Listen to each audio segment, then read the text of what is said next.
Muy buenas noches. Agradezco la oportunidad de presentar algunos resultados que hemos tenido en una línea de investigación en el laboratorio acerca de mecanismos de acción de compuestos bioactivos en alimentos en el síndrome metabólico. Para introducir rápidamente qué es un compuesto bioactivo dietario, podemos ver que es una sustancia o un compuesto que tiene actividad biológica y tiene efectos directos sobre un organismo vivo. El término compuesto bioactivo dietario, por lo general, solo se asocia a un componente de los alimentos con efectos positivos sobre el organismo. Los compuestos bioactivos de los alimentos afectan positivamente el estado de salud y por lo tanto tienen un valor biológico adicional más allá de su contenido energético. Entre los compuestos bioactivos dietarios hay varios: fibras dietéticas, polifenoles, fitoesteroles, carotenoides, péptidos, lípidos bioactivos, probióticos, entre otros. Y en muchos casos, en la actualidad, poco se sabe acerca de los mecanismos celulares y moleculares a través de los cuales actúan. Nosotros y otros grupos en el mundo han estudiado las propiedades de algunos alimentos funcionales. Por ejemplo, la proteína de soya o la uva o el frijol negro. Dentro de estos estudios, tanto estudios en animales de experimentación como estudios clínicos, han mostrado, por ejemplo, que la proteína de soya disminuye la resistencia a la insulina, disminuye el colesterol total y LDL, disminuye la acumulación de grasa corporal. La uva disminuye la resistencia a la insulina y disminuye la acumulación de ácidos de grasa corporal. Del frijol negro se tiene estudios donde se muestra que disminuye el colesterol total y el LDL. ¿Esto por qué ocurre? Esto ocurre porque en cada uno de estos alimentos existe una cantidad importante de compuestos bioactivos, como por ejemplo en el caso de la proteína de soya tenemos isoflavonas, las cuales tienen función biológica, particularmente la genisteína. En la uva tenemos el resveratrol y en el frijol tenemos los flavonoides y las saponinas. Entonces voy a platicar de algunas de las cosas que hemos visto, tratando de buscar mecanismos a través de los cuales estas moléculas funcionen, y vemos aquí algo acerca de isoflavonas y resistencia a la insulina. Y hemos demostrado que la genisteína, el mecanismo que ejerce es de que estimula la fosforilación de la enzima AMPK o AMP sinasa, particularmente en el músculo esquelético, como podemos ver aquí. La presencia de genisteína incrementa la fosforilación de esta proteína y de sus proteínas blanco, y esto trae como consecuencia un incremento en la oxidación de ácidos grasos y de termogénesis. Podemos ver aquí cómo estas proteínas se expresan bajo el efecto de la genisteína. Como consecuencia de este estímulo en la oxidación de ácidos grasos en el músculo esquelético, haciendo curvas de tolerancia a la glucosa, uno puede ver que hay una mejoría en la respuesta a la tolerancia a la glucosa, y si mide uno el área bajo la curva es significativamente menor cuando los animales consumen genisteína con respecto a los controles. Después de varios estudios, hemos encontrado que el mecanismo por el cual esto ocurre es de que la genisteína estimula los niveles de AMP cíclico. Esta estimula a la enzima EPAC1, la cual estimula la actividad de la fosfolipasa C. Esta estimula la fosforilación de la JAK2, y JAK2 fosforilado estimula la fosforilación de AMPK, lo cual desencadena todos los fenómenos biológicos que hemos observado. Y de esta manera, al estimular esta oxidación de ácidos grasos, incrementamos la sensibilidad a la insulina. Otro ejemplo, las isoflavonas y el gasto energético.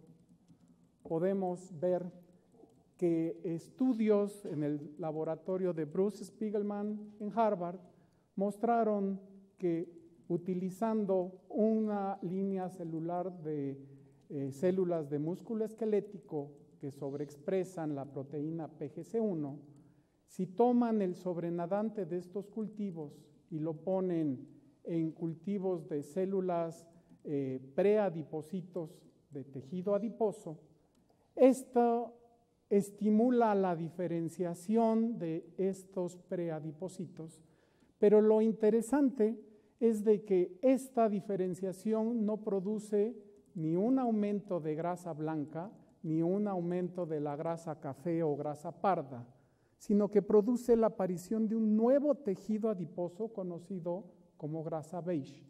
Y esta grasa beige tiene una actividad termogénica importante, ya que incrementa la expresión de esta proteína, que es la proteína desacoplante 1, que incrementa la termogénesis. ¿Qué de estas células produce esta diferenciación? El grupo de Spiegelman encontraron que hay una proteína que se llama FNDC5, está en la membrana de las células y cuando parte de esta proteína se libera a la circulación, esta se convierte en una hormona que ha sido nombrada y se conoce ahora como irisina.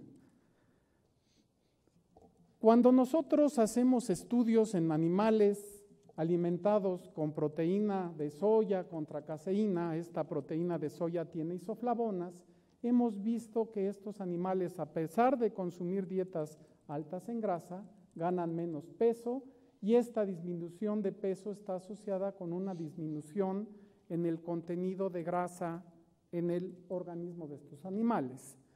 Y lo que hemos descubierto es de que la genisteína es capaz de estimular la producción de FNDC5 en el músculo esquelético y los niveles de irisina circulante, de manera tal que cuando nosotros vemos en el tejido adiposo hay un incremento en la expresión de genes asociados con la oxidación y termogénesis como la UCP1 y la PGC1 alfa, y un indicador preciso de que estamos generando grasa beige es de que hay la expresión de esta proteína, que es un factor de transcripción TBX1, que no lo expresa ni la grasa blanca ni la grasa parda, es exclusivo de la grasa beige.